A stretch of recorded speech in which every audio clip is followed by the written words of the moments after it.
Hola, es un placer hacer este video. Mi nombre es Gustavo Fernández Lescano y junto con mi compañero Almirón Jorge somos los autores de este trabajo que forma parte de las contribuciones de experiencia de aula. El trabajo se titula La desigualdad triangular como objeto matemático y como objeto a enseñar. El mismo fue desarrollado a partir de una secuencia elaborada durante nuestra formación docente en la Facultad de Ciencias Exactas de la UNA. Para elaborar la secuencia consultamos algunos libros de matemáticas.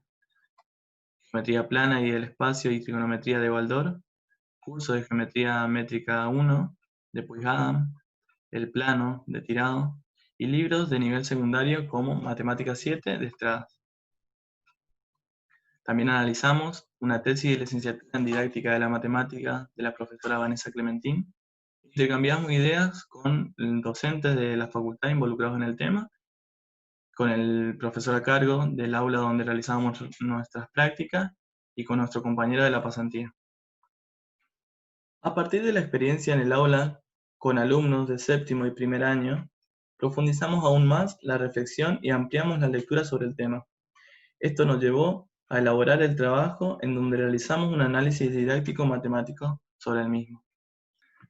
Para comenzar, recordemos el teorema de la desigualdad triangular. Según Adam en su libro, el teorema dice que todo lado de un triángulo es menor a la suma de los otros dos. Y el corolario, que todo lado de un triángulo es mayor a la diferencia de los otros dos. Bien, es importante resaltar que ambos tienen como hipótesis un triángulo, y esto es así en cualquier enunciado de la desigualdad triangular que encontremos en otros autores o en otros libros. En libros para el nivel secundario encontramos que el teorema se utiliza para dar respuesta a actividades del tipo, dadas estas tres medidas, ¿será posible construir un triángulo? Entonces, tenemos estas dos imágenes que fueron sacadas de uno de los libros, donde en la imagen del lado izquierdo tenemos el enunciado de la desigualdad triangular, con un ejemplo de un triángulo con las medidas, donde que cada lado cumple la desigualdad triangular, la desigualdad que se establece en el teorema. Y del lado derecho tenemos las actividades que se le presentan a los alumnos. Indique sí o no, teniendo en cuenta si se puede o no construir un triángulo que tenga por lados y se establecen las tres medidas. Nos surgen de aquí las siguientes preguntas. ¿Cómo utilizar una propiedad para triángulos si aún no sabemos si el triángulo existe? Las hipótesis que se tienen en esta actividad son tres medidas y no un triángulo. ¿Pretende que los alumnos utilicen la tesis del teorema para decidir si se puede o no construir un triángulo? Estos ejercicios propuestos exigen una interpretación de la teoría mediante el recíproco y el contrarrecíproco del teorema. Por lo tanto, los alumnos deben recurrir a probar todas las desigualdades de la tesis para garantizar la existencia del triángulo. Si no se cumple alguna desigualdad, entonces no se podrá construir el triángulo. Pero esta traducción del teorema representa para ellos un salto informacional importante, que habrá que analizar al momento de tomar decisiones en relación con la enseñanza. Entonces, ¿cuál es nuestra postura frente al tema construcción de triángulos? ¿Y la propuesta a qué apunta? Que los alumnos analicen las posibilidades de construir un triángulo dada tres medidas, que elaboren una propiedad geométrica que les permita determinar esto. En el proceso, el docente debe garantizar que los alumnos puedan reflexionar, discutir, elaborar conjeturas y validarlas a partir de argumentos propios. Finalmente presentamos un enunciado de la propiedad a la que se quiere arribar con ellos, y esto lo encontramos a partir de una búsqueda de las condiciones mínimas al estudiar las desigualdades de la tesis. Probamos que algunas son suficientes para garantizar la existencia del triángulo. Entonces decimos que dado los segmentos o la medida de los segmentos, como hipótesis 1 tenemos que, si hay una relación de orden entre los segmentos y si el mayor es menor que la suma de los otros dos, entonces ya es suficiente para decir que se puede construir un triángulo con esas medidas. La segunda también tiene una relación de orden, pero en este caso el menor es mayor que la diferencia de los otros dos. En el 3 no hay una relación de orden, entonces tomando cualquiera de los lados y probando ambas desigualdades, como se menciona ahí, ya es suficiente para probar la existencia del triángulo. Y en la hipótesis 4 hay que probar que cada lado es menor que la suma de los otros dos. Observemos que en la práctica, cuando nos pregunten si se puede o no construir un triángulo con estas tres medidas, ya tendremos la relación de orden establecida. Entonces no tenemos que ocupar de la siguiente parte. Elegimos tomar la hipótesis 1 porque es más abordable en el trabajo con los alumnos, ¿sí? Es más fácil ver la suma que la diferencia, y eso lo veremos cuando analicemos la secuencia. A continuación se presentará parte de la secuencia que trabajamos con los alumnos de séptimo primer año, con lo cual presentaremos algunos argumentos y reproduciremos algunas producciones realizadas por ellos. Esta primera actividad les solicita construir un triángulo en el cual un lado mida 5 centímetros y otro lado mida 3 centímetros. El primer ejercicio nos parece muy interesante en el sentido de que saca a la luz todas aquellas primeras ideas de lo que es un triángulo para los alumnos y lo que se necesita para su construcción. Al momento de recorrer los bancos nos encontramos con las siguientes ideas. Respecto a qué es, decían que tenga base y si hay isósceles, tiene que tener dos lados iguales, tiene que tener tres lados iguales, tiene que tener los lados distintos, ¿sí? Diferentes ideas de lo que es un triángulo. Con respecto al primero y el segundo, que tienen que tener base, hacían referencia a que el triángulo debe ser de esta forma. Es decir, que no consideran un triángulo a los que se encuentran de esta manera, porque no están apoyados sobre uno de sus lados. Otras ideas con las que nos encontramos fueron respecto a su construcción. Decían, el tercer lado debe medir igual a alguno de los otros dos. Otros, no se puede construir porque se necesita el tercer lado. Tener en cuenta la necesidad de tener todos los datos para poder armar el triángulo. No se puede porque no son iguales las medidas. Observemos que al tener uno de los lados 5 centímetros y otro de los lados 3 centímetros, el conflicto viene cuando dicen con lo que es un triángulo al decir que todos los lados deben ser iguales, ¿sí? Entonces para estos alumnos no se va a poder construir este triángulo por el inconveniente de que ya dos lados miden distintos. En relación con la diferencia que establecen los alumnos, se presenta la posición, la inclinación, el tamaño y entre otras. Es muy importante esta parte porque los triángulos pueden tener las mismas medidas, pero lo que primero observan es la posición. Entonces, es un debate interesante trabajar con ellos, la idea de que la posición no importa, sino lo que importan son las medidas, y que el triángulo no cambia si cambia su posición. Nos ocupamos de muchas cosas antes de seguir avanzando, pero son ideas que se resisten y que pueden volver a surgir. Bien, para esta actividad se necesita determinar todos los posibles lugares del vértice C para construir el triángulo ABC. En esta actividad, los chicos fueron construyendo todos los triángulos que podían. Otros dejaban fijo uno de los lados, como el segmento AB, y con la regla trazaban los posibles lados AC. Marcaban todos los puntos que podían. Una cuestión a discutir es si es posible dejar fijo el lado AB para luego buscar los posibles lugares en donde marcar el vértice C.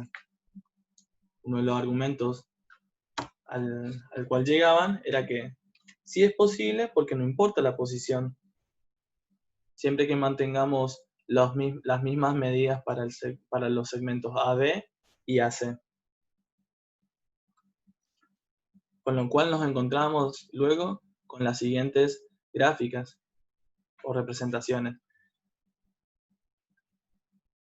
Entonces, teniendo todos estos puntos y sabiendo que podemos encontrar más, podemos preguntar, ¿habrá alguna manera más fácil de marcar todos estos puntos? En vez de ir marcando uno por uno, como lo están haciendo, los alumnos recurren a utilizar el compás y trazar una circunferencia de centro A y radio 3 centímetros. Al mismo tiempo, advierten que los segmentos AC y AB no pueden formar un ángulo llano y tampoco que el vértice C puede estar sobre el segmento AB. Es decir, que A, B y C no pueden ser puntos alineados. Además, también se debate cuestiones como lo que vemos en la última imagen. ¿Por qué no se tomó esas dos partes de la circunferencia? También preguntarnos por el vértice C. ¿Podría estar por fuera de la circunferencia y podría estar por dentro? De esta actividad se debe concluir que el lugar geométrico de los puntos que constituyen todos los posibles vértices C del triángulo es la circunferencia de centro A y radio 3 centímetros, con excepción de los puntos que resulten alineados con A y con B. Esta conclusión se torna imprescindible para avanzar en la secuencia y alcanzar los objetivos de la misma. Seguimos con la actividad número 2, la cual pide, de ser posible, construir un triángulo con esas medidas para los lados. Los procedimientos para construir el triángulo que presentaron los alumnos fueron los siguientes: trazar el segmento AB y con la regla ir acomodando los otros lados con las correspondientes medidas hasta que coincidan formando el mismo vértice. Ahí podemos ver la imagen de cómo fue el procedimiento. El segundo procedimiento fue trazar el segmento AB y con el compás dibujar una circunferencia de centro A y de radio 4 centímetros. Luego, el lado restante se trazaba desde el vértice B a la circunferencia. El tercer procedimiento fue trazar el segmento AB y con el compás trazar dos circunferencias que tengan como centro los extremos del segmento AB y de radio 4 centímetros y 3 centímetros respectivamente. Luego, el tercer vértice queda determinado por la intersección entre ambas circunferencias. Aquí hay que notar que la intersección entre las dos circunferencias determinan dos puntos, con lo cual se discutió con los alumnos si eran dos triángulos distintos los que formaban justamente este procedimiento. Bien, como tienen las mismas medidas los lados, los alumnos pueden concluir de las actividades anteriores que los triángulos generados por estas dos circunferencias son el mismo. Al momento de debatir las resoluciones, buscamos argumentos matemáticos. De no ser así, no habría inconveniente en utilizar un procedimiento u otro, porque con cualquiera hemos obtenido el triángulo. En clases, cuando preguntamos sobre los procedimientos, encontramos argumentos que favorecen un procedimiento sobre otro. Uno muy interesante de discutir es la precisión en cuanto a la construcción. Es más preciso si lo hacemos utilizando circunferencias, por ejemplo, dicen los alumnos, o que es más preciso realizarlo con el primer procedimiento. Ahora bien, el dibujo que se realiza es una mera representación de este objeto matemático, es decir, que tiene sus imperfecciones al construirse, ya sea por el instrumento que utilizamos o por quien lo hace a la hora de tomar las medidas. Pero el uso de la circunferencia da garantías matemáticas sobre la existencia del triángulo. Esto es así porque al estar determinado por las intersecciones, estamos diciendo que el punto C forma con A un segmento de 4 centímetros y con B un segmento de 3 centímetros. Esto va más allá del tanteo, que también es bueno y nos ayuda muchas veces, pero no es un argumento matemático.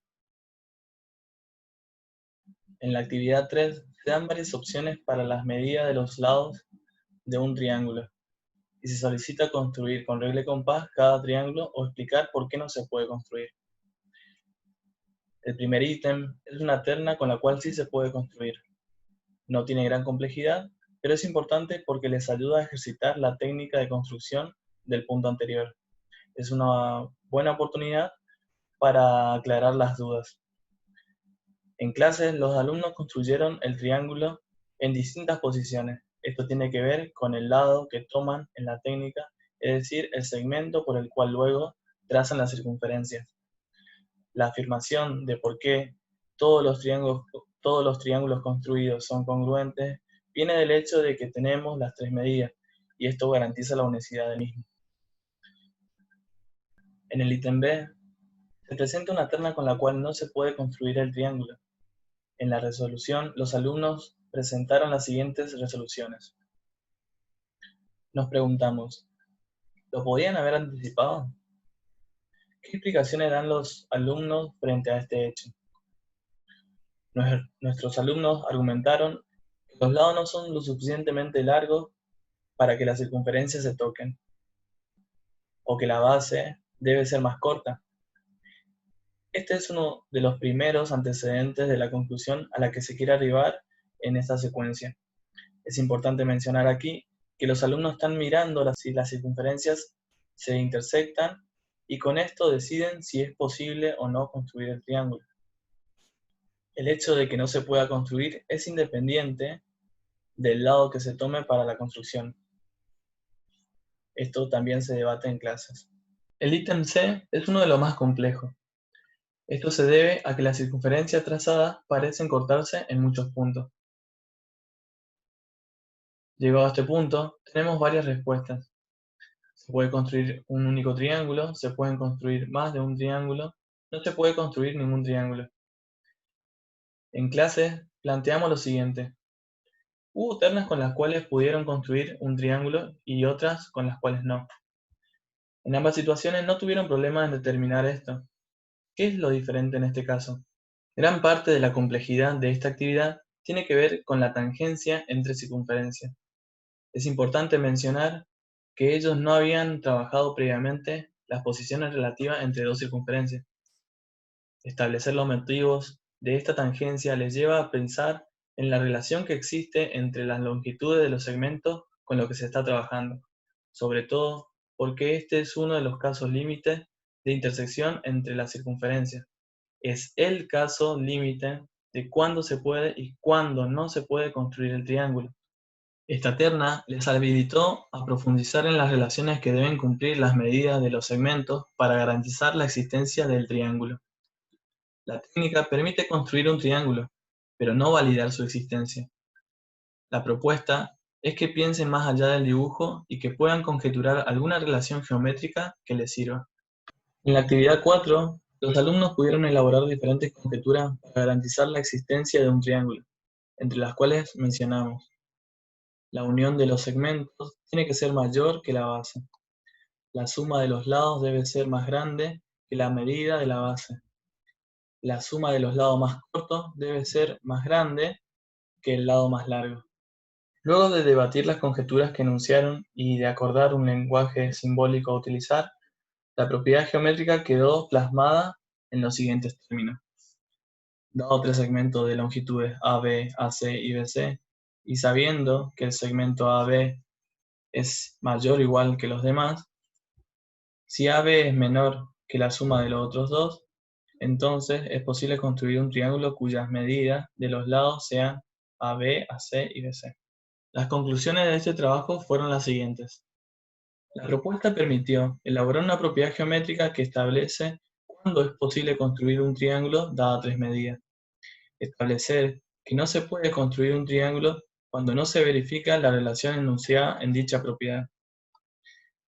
Además, cuando una implicación y su contraria son verdaderas, se tienen que las cuatro formas directa, contraria, recíproco y contrarrecíproco son equivalentes, con lo cual hemos alcanzado una manera de validar la desigualdad triangular que figura en los libros citados, por ser el recíproco de la propiedad enunciada por los alumnos.